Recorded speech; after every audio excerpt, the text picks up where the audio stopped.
All right, so this video is going to be covering Chapter 7, Enhancing Vocabulary Skills. I'll go ahead and I don't have my book with me today, so I'm sorry, but you can go ahead and open up your book and follow along if that's helpful for you. I'm not sure what the page number is, but let's go ahead and read through these words and take a guess at the meaning, or not the meaning, but the part of speech. Bolster is the first one. Depreciate. 8 at the end should be a clue. Indiscriminate, so you'll notice the pronunciation is it, not 8. Inquisitive. Nebulous, there's a clue with the OUS. Relegate, again a 8 sound. Replete. Sedentary. Tenant. And terse. So our first word here is bolster, and this one is a verb. And I mentioned before that a lot of times words that end in ER are nouns, but not all the time. So it's not 100% clue just because something ends in ER that it's a noun. The front porch was sagging, so we had to bolster it with cinder blocks until it could be repaired. When Yoko was in the hospital, visits from friends bolstered her spirits. What bolster means is to support, but what we mean by support is to support in a way that makes someone, to make something stronger than it is at the current situation. So if we look at the first one, what we're talking about is the front porch is weak, it's sagging, it's bending down. So we're bolstering it, so we're making it stronger, we're supporting it. In the second situation, right, Yoko is sick, so to make her feel better, or to support her feelings, her friend showed up. Another word that we could use that would be sort of a synonym besides support would also be to strengthen, or to reinforce, or to boost. So it really has this meaning of, bolster means that something is for some reason weak, and you're giving it additional support to make it stronger. Our next word here is depreciate, and this one ends in that 8 sound, making it a verb. As soon as you drive a new car off the lot, it depreciates. Its immediate value, it's immediately worth less than you pay for it. The property depreciated when the city built a sewage plant nearby. So what depreciate means is to become less valuable. And oftentimes we use the word depreciate, meaning become less valuable in terms of the money that it is worth. Another way to think about this is to diminish in value over a period of time. So depreciate means that it normally means a slow movement in value down on something. And oftentimes the depreciation is caused by caused by a number of different things. In the first case, the thing that causes it to depreciate is that it's no longer a new car. Once you buy it, it's considered to be a used car. So if you were to sell it, it would not be considered a new car, even if you had just purchased it. In the second one, the thing that's causing the depreciation is this sewage plant, which is like a garbage plant or a water treatment plant, that makes the property near it worth less. Our next word here is indiscriminate, and this one is a good example of how pronunciation can change parts of speech. So this is indiscriminate, which is an adjective. If it was indiscriminate, it would be a verb, but that's not a word. It's just indiscriminate. Some people end up hopefully in debt because of indiscriminate spending. So be selective about what and how much you buy. I confess to an indiscriminate love of chocolate. I don't distinguish between plain old Hershey bars and fancy imported chocolates. I adore them all. So indiscriminate means not selective. It may be useful in terms of remembering the meaning of this word to break it down into some of its parts. If we look at it, we can look at it as two different parts, although it has more than that. But we have in, which means not, and we have discriminate. Now, most of us are familiar with the word discriminate as in discrimination, which is like a form of racism or a form of sexism, where basically you're choosing uh, um, you're choosing favorites in a situation based on race or based on sex. So if you discriminate against women, it means that you're treating men better than women. If you discriminate against Hispanics, it means that you're treating other races better than Hispanics. So the word discriminate actually means to carefully choose between two things. In another meaning besides the racism meaning, but to discriminate means to carefully choose or point out the differences between two things and use those differences for making a decision or making a choice. So when you're indiscriminate, it means that you're not concerned about the differences between things, that the choice that you make has nothing to do with how things are different. So another way to think about this is done randomly or without careful judgment. So if you're indiscriminate in your spending, it means that you just buy whatever you see or you want. You don't carefully think about whether you need this thing or how much it would cost. In the second example, if you're indiscriminate in your love of chocolate, it means you don't care. It's chocolate, you'll eat it. That's actually what my dad is like. My dad always says, if whatever it is, if you put chocolate on it, I'll eat it. So he's eaten ants and spiders and lots of weird things because they had chocolate on it. Some other synonyms that you can think of for remembering this, besides not selective or random, is so uncritical. So in that sense of being uncritical, it means that you're not not so much that you're criticizing, but you don't think about the merits of something, whether it's good or bad. You just go ahead and take whatever comes to you. Our next word is inquisitive, and this one is an adjective. Inquisitive students usually do better than those who are less curious and less eager to learn.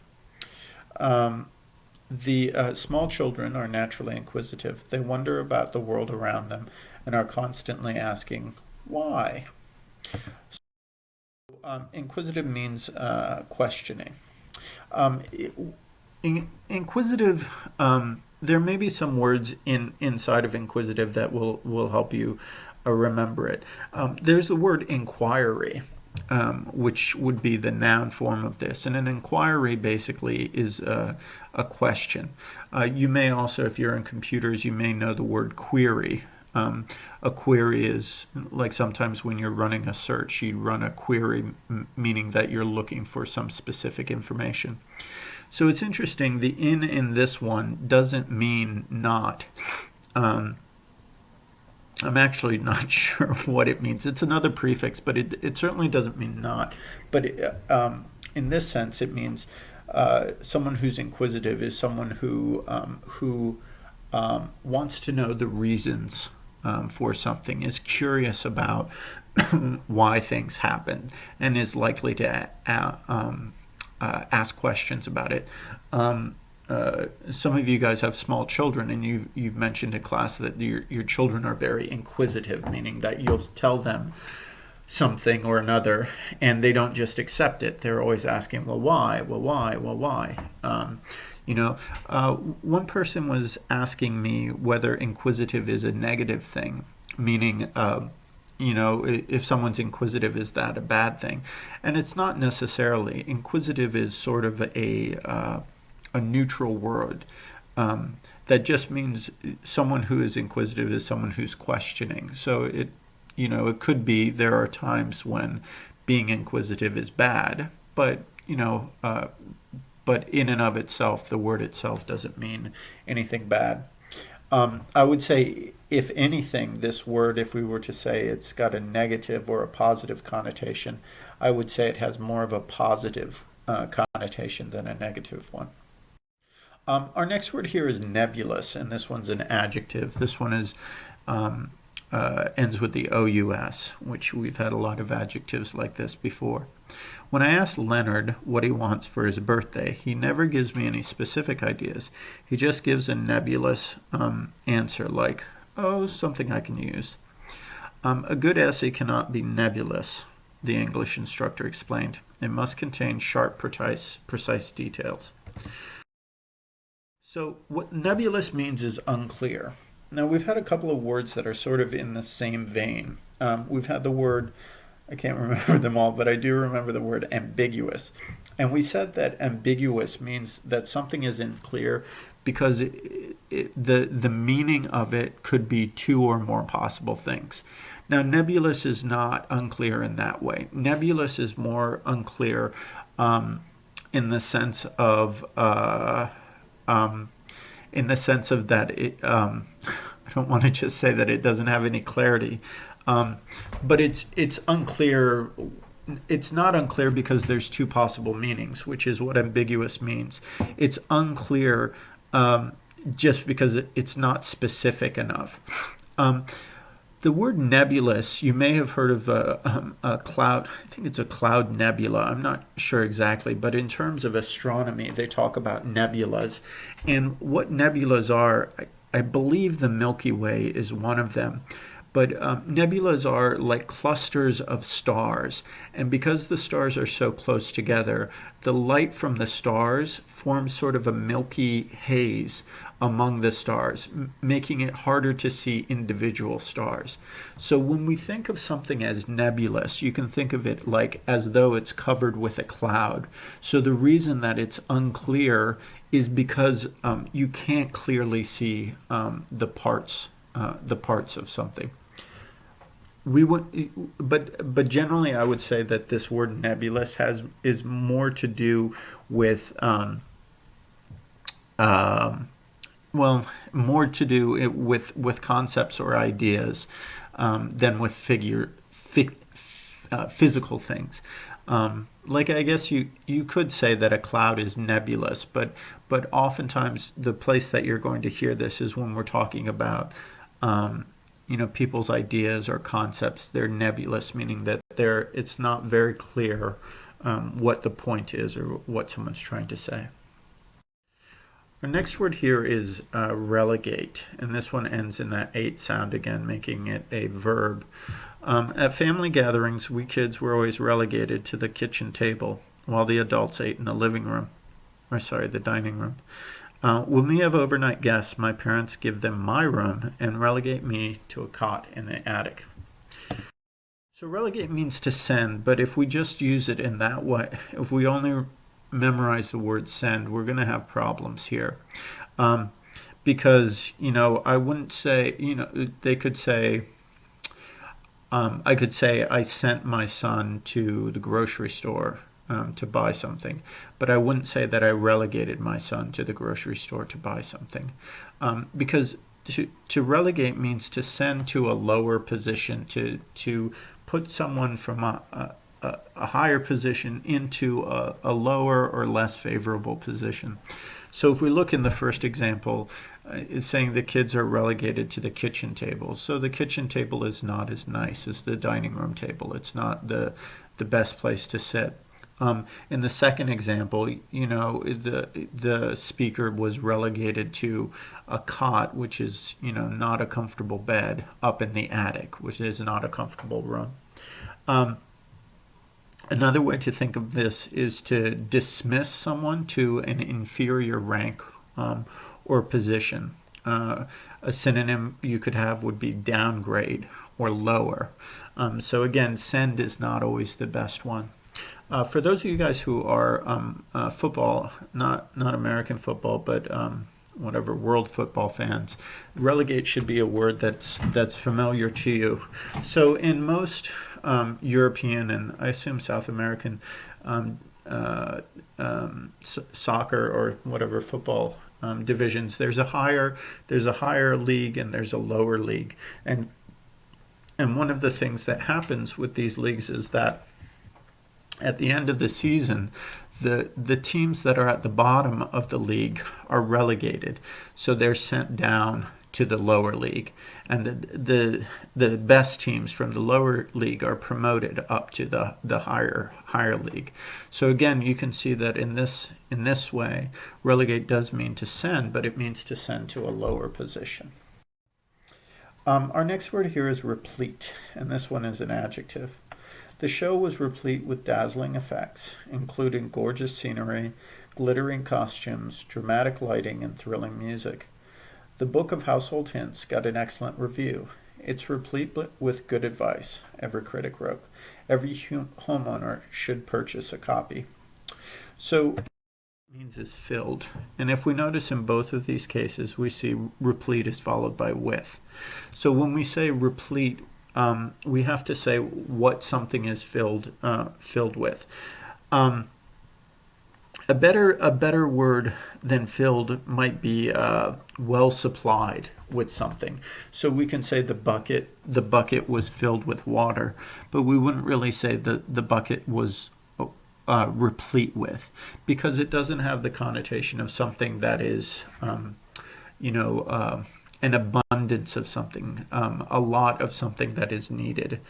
So other words that we could say is that are similar to it are, something that is well stocked or well supplied.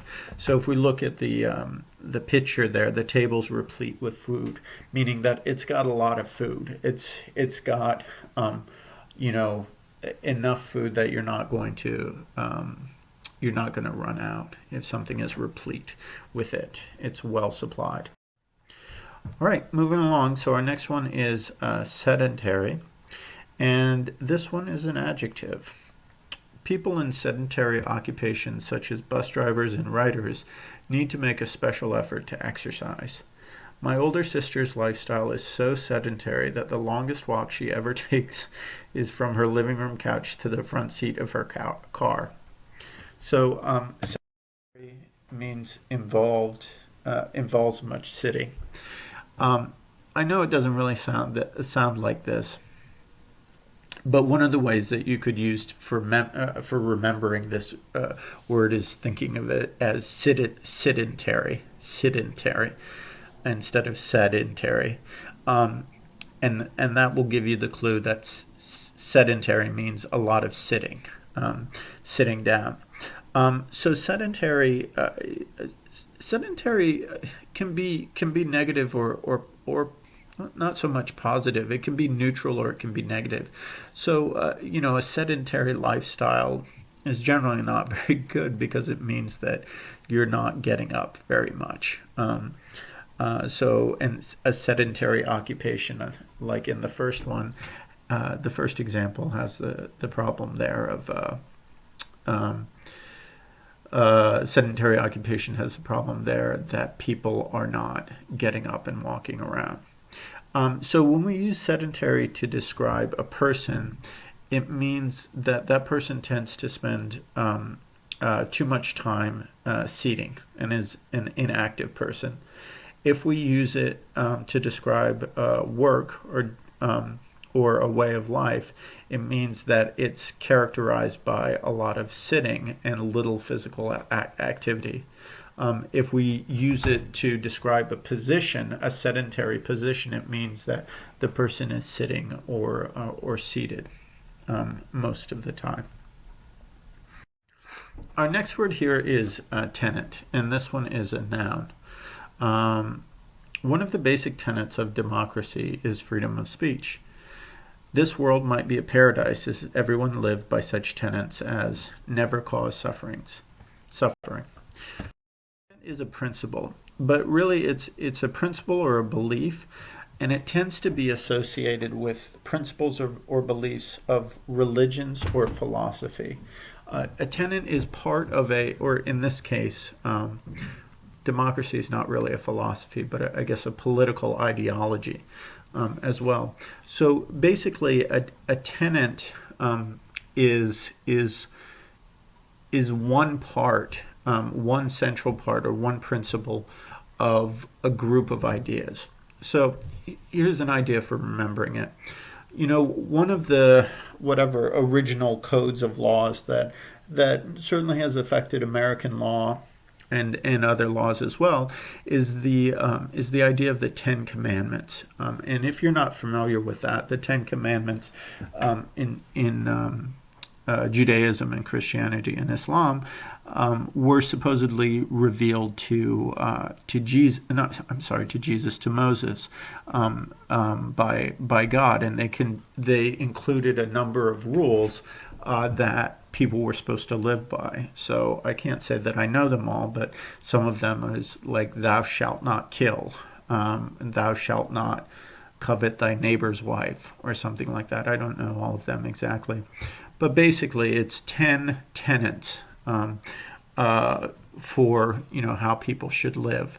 So if you think of that 10 commandments and tenets, maybe that's a useful tool in remembering the meaning of the word. So our next word here is terse, and this is our last word, and this is an adjective. I was hurt by Robert's terse response to my invitation. All he said was, "No thanks." A British humor magazine once gave this terse advice to people about to marry: don't. So terse means is short, but again, don't just think of it that way, because I can say my friend is short, but I can't really say my friend is terse, because when we talk about terse, we're using it for people's replies or words that they're said. So to describe someone or something as terse, really it's not about the physical height of it. Is it tall or is it short? Really what it's about is about the use of words. Terse tends to be a negative thing. Another word we can use for it is abrupt, let's see, succinct, I guess, matches as well. But it means it's a short, clear response, but oftentimes it's a short, clear, negative response, or a response that sort of implies that conversation should end with this.